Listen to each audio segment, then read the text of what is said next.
gas system. Now, this took me quite a bit longer than I thought it was going to take me, and I hope to be able to pass on some tips to you which will help you reduce that time considerably. I wasn't convinced at the beginning that I even needed a propane system, to be honest, because I've got so much solar and electrical in this. I'm going to have a microwave oven. I have a Instapot.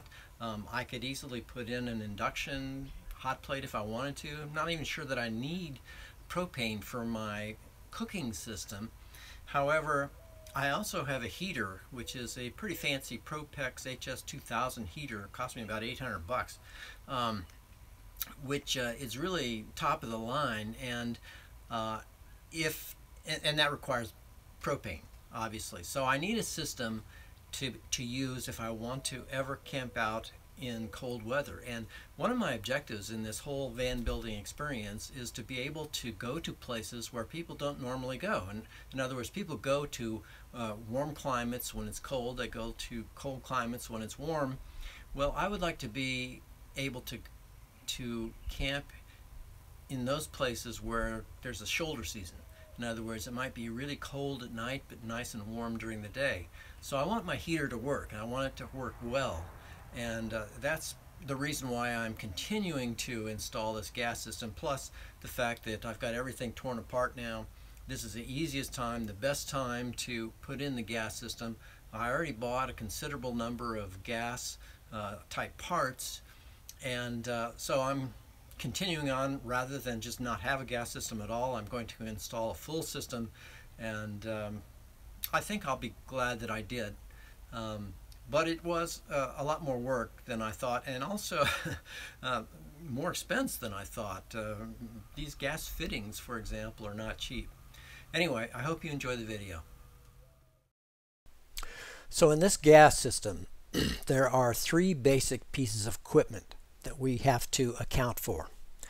The first one is the propane bottle, which is that brown circular object there.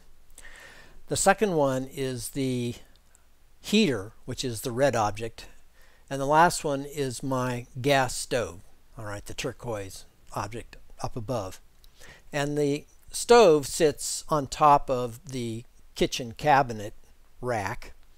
The heater sits on the floor, and the propane bottle also sits on the floor. Now, the locations of those devices seem rather arbitrary. However, it amazes me how much of the design of this camper conversion is based on where you can put holes in the floor.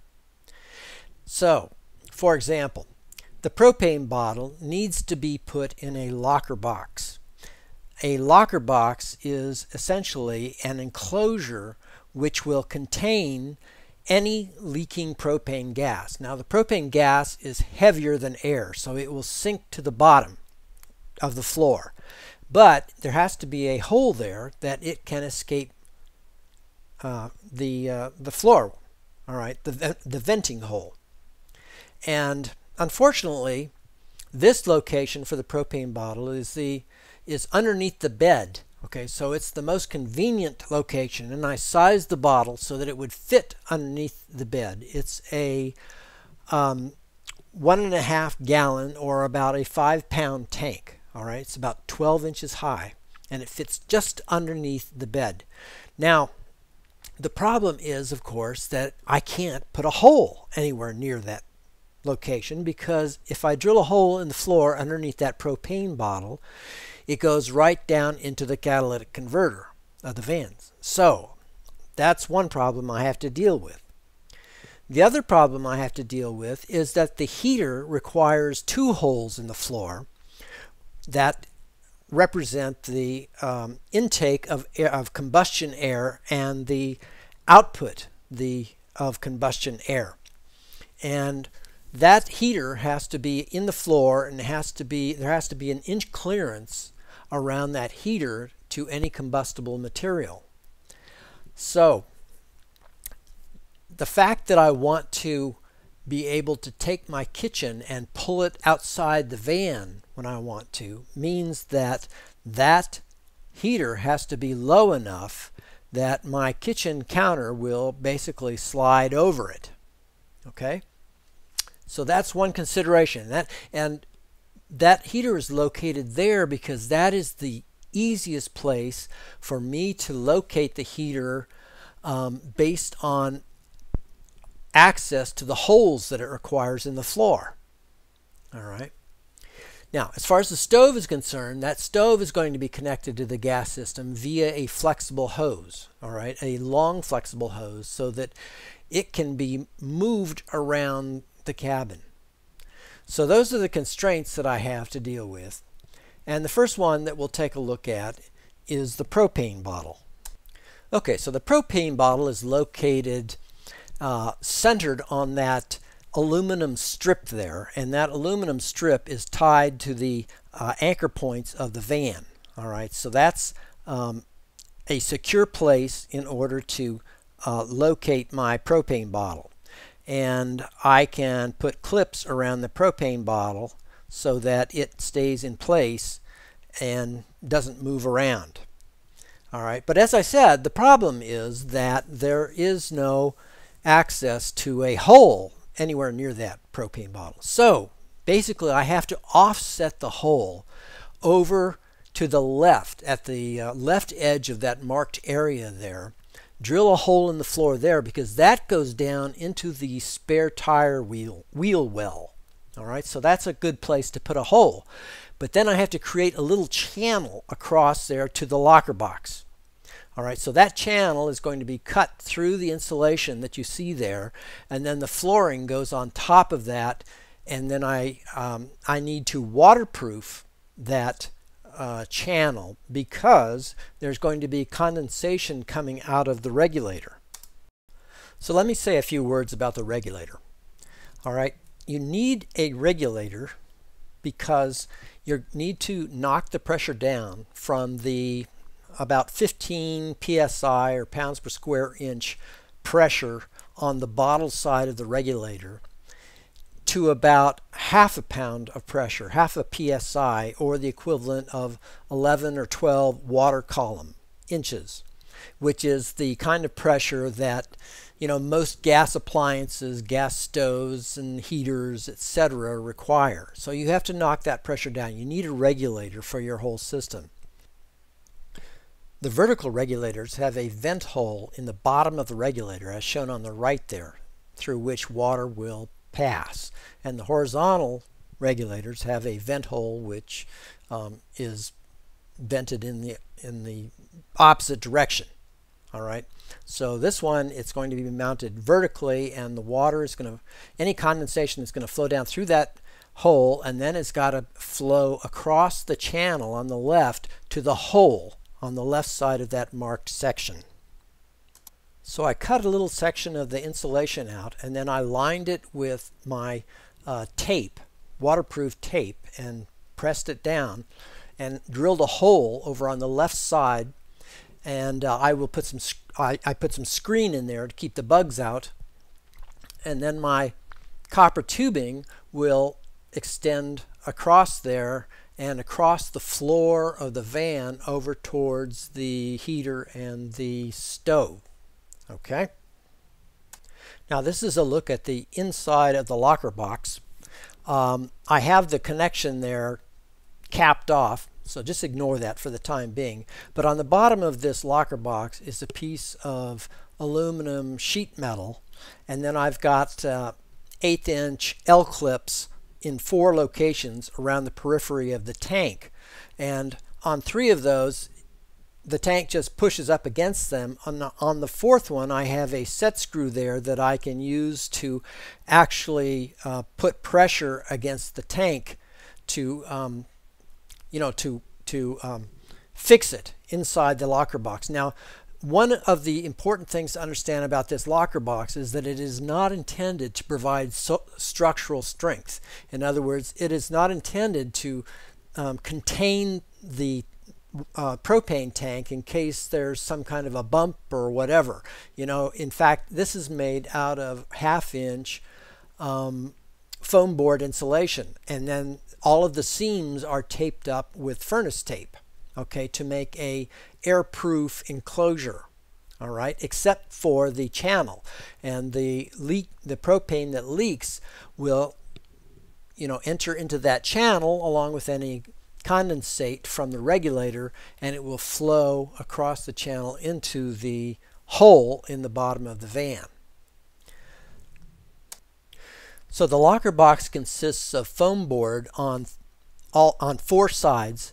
The top of it is sheet metal, okay, because I wanted a very small tolerance so that I have sufficient room for my bottle to fit in there. And on the bottom is sheet metal so that I can easily slide it in and out. And then it is taped on one side to create a hinge. And what I will do is I'll put some Velcro strips across the top and the side and perhaps the bottom in order to squeeze that foam board against the other surfaces to create a fairly airtight connection on the front there. So this is how the 3/8 inch copper tubing will run across the van and then alongside the edge to a T point in which I will tee off to go to the stove and to the heater. My original idea was to have this T occur halfway up the doorway as shown there, so that I could then tee off to go to the heater and to go to the stove. However, after looking at the configuration with the kitchen rack installed, it became clear to me that really the T connection had to be located in a particular place right beside the wheel well in order to create the best connection for the heater, and then a connection point for the hose that would go to the stove. Now I'll talk some more about this connection in a few minutes. Let's talk a few minutes about the copper tubing. Now I decided to use 3/8 inch copper tubing in this installation, but if I had it to do over again, I think I would have gone for 1/4 inch. And the reason being that what I found out was that with 1/4 inch, there's just a larger variety of fittings available to convert from one size to the other and to run your tubing. It was just a little more convenient to shop for stuff if I had used 1/4 inch instead of 3/8 inch. But considering that I used 3/8, this is what happened. All right, now to cut the tubing, you use a tubing cutter, and you can buy a kit from Amazon which includes a tubing cutter and a flare tool and various other things in it for very low cost, like on the order of $20 or $30. But the best kind of a fitting for gas, at least in the US, appears to be a flare connection. All right, so the procedure is that you cut the tubing with your tubing cutter first, and then you use the flare tool to put a flare on the end of that tubing. And before you put the flare on there, you fit over that a flare nut. So after you have the tubing cut, then you put the flare nut on there, and what that flare nut does is it fits up, it's got an angular piece inside of it which fits up snug against the flare that you're going to put into the end of the tube. Now this is the flare tool here, and you tighten down on that to clamp that tubing in there, and you want to make sure that the tubing doesn't stick too far beyond the plane of the flare tool, so that otherwise you're going to have a little vertical piece on the end of your flare, and you need to make sure that it doesn't, you push it in far enough, because if you don't push it in far enough, the flare that you produce is going to be very small. There won't be enough to grab onto. And by the way, this is how you make the flare. You've got this little piece on the right there that you clamp onto your flare tool, and then you twist it around, and it pushes a little pedestal or a plunger into the end of the pipe to create that flare for you. So the flare net then slides down the copper tubing and covers the flared portion of the tubing up against the left side of the connector, and then the flare nut screws onto that threading on the left side there, which squeezes everything together to create a gas tight seal. Now you use that same technique to connect in all of your other junctions. For example, for this T-section here, we've got a couple of valves and a T-piece, and we need to connect them all together, and you use the same technique. You use these flare nuts and the copper tubing and the specialized fittings that you buy to connect everything together. So let's talk about some of the trickier parts of this connection. The first thing was this Propex heater. Now this heater is made in Great Britain, and that is a 5/16 inch female thread on the end of the heater there, and that's a European straight thread. In other words, it's not tapered at all. And my difficulty is that, well, first of all, it's difficult finding a 5/16 converter to a 3/8 inch flare connector. All right, so that's the straight through connector that you have. Now this illustration shows a cap on the end of it, but just disregard that. Assume that we're trying to screw that straight into the heater itself. Now the issue that I had with this is that the connector that came with the heater is this connector on the right here at the top. And that is a 5/16 inch male connection converted in an elbow fashion to a 1/4 inch compression fitting, which is not what I'm using at all. I mean, I'm not using any compression fittings in this installation. They're all flare type connections as depicted by the connector on the bottom, which is one that I bought at the local hardware store, which is a converter from 5/16 inch male to 3/8 inch male flare. All right. So now the difficulty is that if you look really closely here, you'll see that that connector on the top, the left-hand side, is a straight connection, meaning there is no taper to that threading at all. Whereas on the American connectors, you know, I had a 5/16 inch NPT connection shown by at the bottom. In the bottom connector on the left hand side, and it's just slightly tapered. And so what you'll see is that when you try to screw that into the female 5/16 inch port in the heater, that it will screw in for maybe 3 or 4 turns, and then it gets too tight and it looks like it's not the right connector to fit in there at all. Even though, and by the way, for any of these NPT type connections, anything other than the flare fitting, you have to wrap it with plumber's tape, and not just the plumber's tape that you use on a water connection, by the way.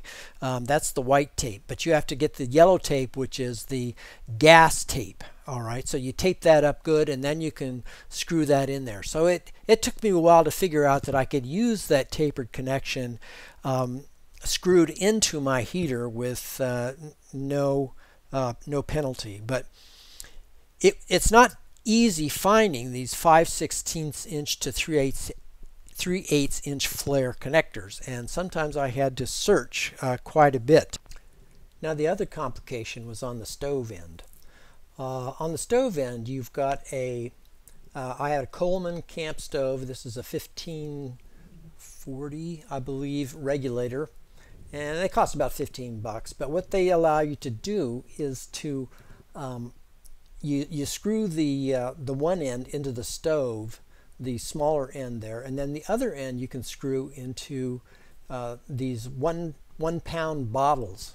Okay, and this is a common thing for people to do. They screw in their propane bottles and they use that. Well, I didn't want to do that. This is a regulator, which, by the way, is intended to knock that pressure down from the on the order of 15 psi that you have in one of those bottles down to about half a psi, which the stove wants. All right, so in my situation, I already have a regulator which is knocking the pressure down from 15 psi to half a psi. So I had to take my existing Coleman camp stove regulator and basically cut it in half. And after I cut it in half, then I had to flare it on one side, and I also had to bend it so that it didn't stick out over my fridge. Now, the difficulty here is that, by golly, you know, that copper tubing is easy to bend, but this is steel tubing, and it is not easy to bend that tubing. It took a fair amount of effort to do that.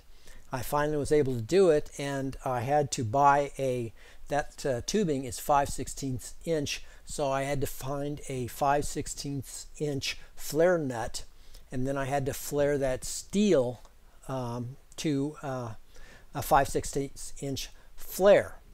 And then, of course, I had to find a straight converter from 5/16 inch flare to 3/8 inch flare. And let me tell you, that was difficult. I only found one place in the entire country that had that kind of a straight through converter from 5/16 inch flare to 3/8 inch flare.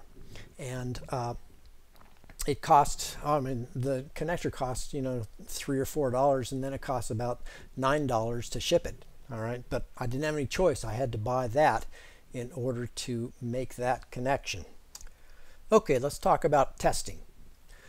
One thing I did not want to do was to, you know, fill my propane tank with propane, turn everything on, and then look for leaks. I wanted to test it with air before I actually put propane in the system. So I bought this setup here. This is a PSI meter, and it's connected to a 3/4 inch body there with a bicycle pump valve, a Schrader valve on one end. And it's used to test the pressure in normal household systems. In my case, I had to get an adapter, and I got an adapter from 3/4 inch down to 1/4 inch. And the reason I did that is because my regulator on the high side is 1/4 inch. Okay, and my regulator on the high side is intended to operate at 15 psi. So it made sense to me to pump up the high side of that regulator to around 15 psi, feed it into all of my lines and my devices in order to determine whether my psi stayed constant. You know, and if it decreased, then it would indicate that I have a leak. And if it decreased noticeably, I could get some soap solution and try to find that leak. Okay, so the idea was to replace that hose over on the right-hand side there with this PSI meter setup, and then pump my system with air. Now, what that means is that I was testing all of my connections and the input to my devices at a air pressure of about half of a psi, which is their normal pressure. Now, when I did that, what I noticed was that initially, you know, my psi was decreasing rather rapidly. I took some soap solution and I daubed around. I found a few bubbles. Okay, then I tightened those up till I could see no more bubbles coming out of any of my connections.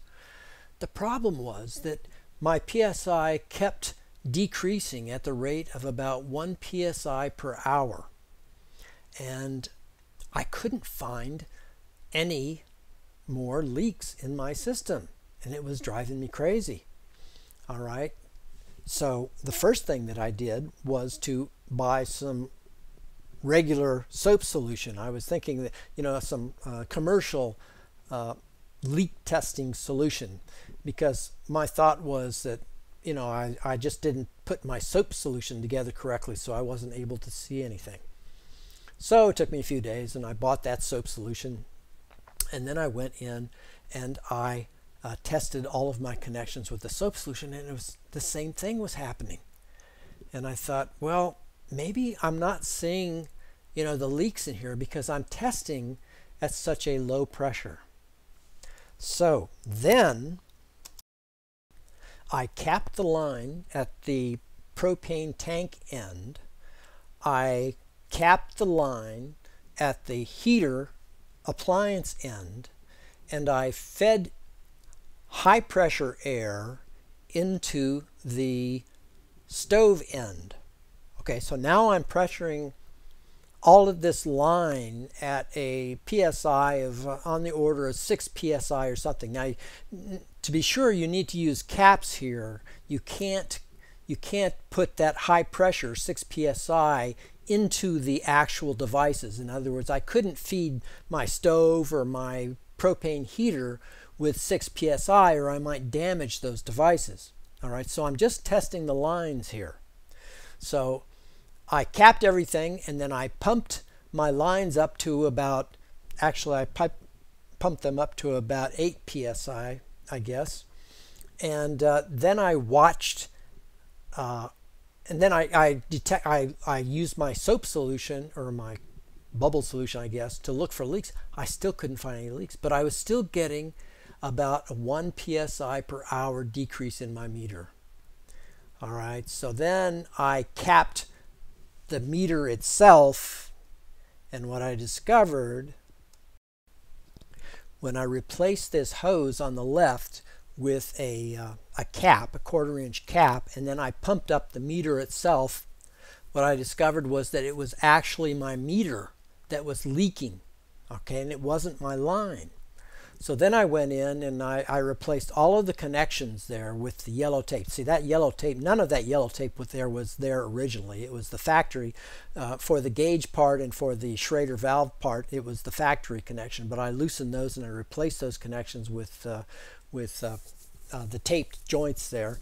And I tested it again. I even put the whole meter underwater, up to the gauge there to see if I could see any leaks, in the housing of this thing or any of those connections. There were no leaks there.